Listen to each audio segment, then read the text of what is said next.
வணக்கம். திருமுருகாற்றுப்படையில் முதல் 2 பாடல்களை பார்த்தோம். அதில் முதல் பாடலில் சூரியனுக்கு ஒப்பாக முருகப்பெருமானை காண்பித்திருந்தார்கள். 2வது பாடலில் கடம்ப மரத்தின் மலர்களை முருகப்பெருமான் அணிந்திருந்தார். அந்த காடுகளை பற்றியும் அந்த மரத்தை பற்றியும் பார்த்தோம். இப்பொழுது 3வது பாடலை பார்க்கவிருக்கின்றோம். இந்த பாடலில் நக்கீரர் பெருமான் முருகப்பெருமானை வழிபடக்கூடிய தேவ மகளிரின் சிவந்த பாதங்கள், மெலிந்த இடை, மூங்கில் போன்ற தோள்கள், செந்நிற ஆடை, பொன்னால் ஆன ஆபரணங்கள், குற்றமற்ற தெய்வீக ஒளி ஆகியவற்றை மிக நுணுக்கமாக வர்ணிக்கிறார். அதாவது இதன் மூலம் முருகப்பெருமானின் தெய்வீக உலகின் மகிமையும் அவரை சூழ்ந்துள்ள தேவ மகளிரின் பேர் அழகையும் எடுத்துரைக்கும் பகுதியாக இந்த பகுதி இருக்கின்றது. இப்பொழுது இந்த பாடலை பார்க்கும் முன் இந்த பாடலில் இந்த பாடலில் வரக்கூடிய வரிகளுக்கான சரியான பொருள்களை பார்ப்போம். மால் அப்படின்னா பெரிய, வரை மூங்கில், நிவந்த உயரமாக வளர்ந்துள்ள. இந்த பாட்டில் பார்த்தீங்கன்னா இந்த மால், வரை, நிவந்த அந்த மாதிரி வார்த்தைகளாக வரும். அதுக்கான விளக்கத்தை நம்ம சொல்லிட்டு இருக்கோம். எப்படின்னு பார்த்தீங்கன்னா, மால்வரை நிவந்த சேன் உயர் வெற்பில் அப்படின்னு பாட்டு வரும்.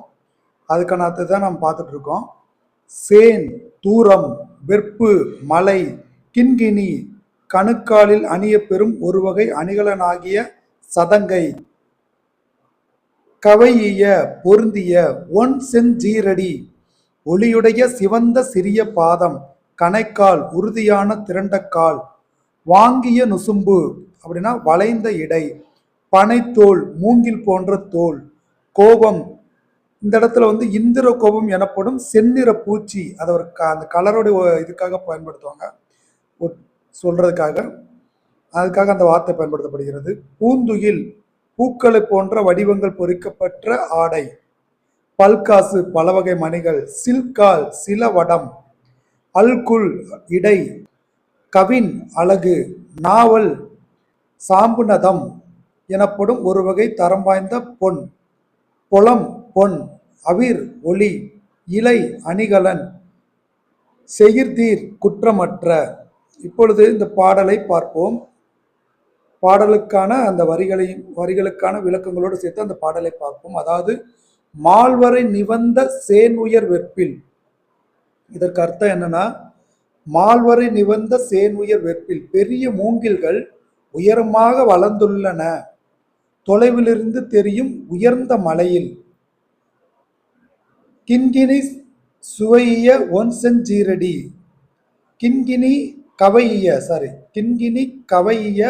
ஒன்செஞ்சீரடி, சதங்கை அணிந்த ஒளிமிக்க சிவந்த சிறிய பாதங்கள், கணைக்கால் வாங்கிய நுசுப்பின் பனைந்தோல், திரண்ட கால்களும் வளைந்து மெலிந்த இடையும் மூங்கில் போன்ற தோள்களும் உடையவர்களாய், கோபத்து அன்ன தோயா பூந்துகில், இந்திர கோப பூச்சியை ஒத்த செந்நிறமுடைய இதுவரை அணியப்படாத பூ வேலைப்பாடுகள் கொண்ட ஆடையும், பல்காசு நிறைத்த சில்கால் அல்குல் பல வகை மணிகள் பதிக்கப்பட்ட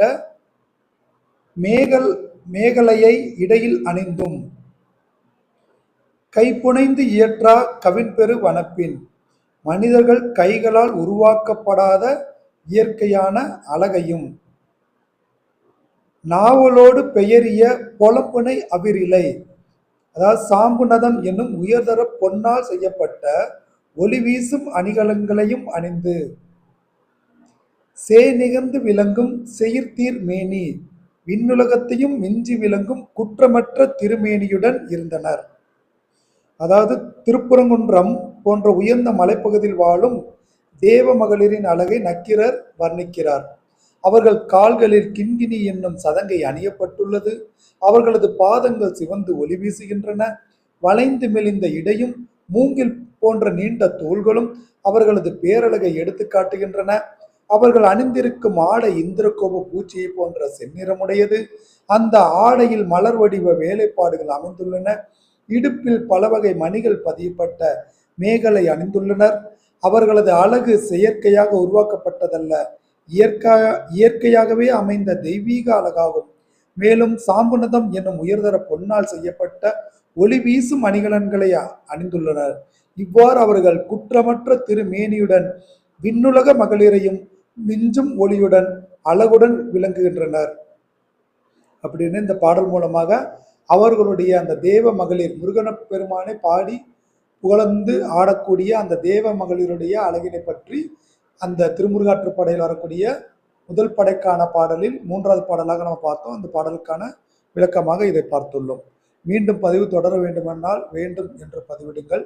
இந்த பாடலை நீங்கள் மனப்பாட பகுதியாக வைத்து படித்து பாராயணம் செய்யுங்கள்.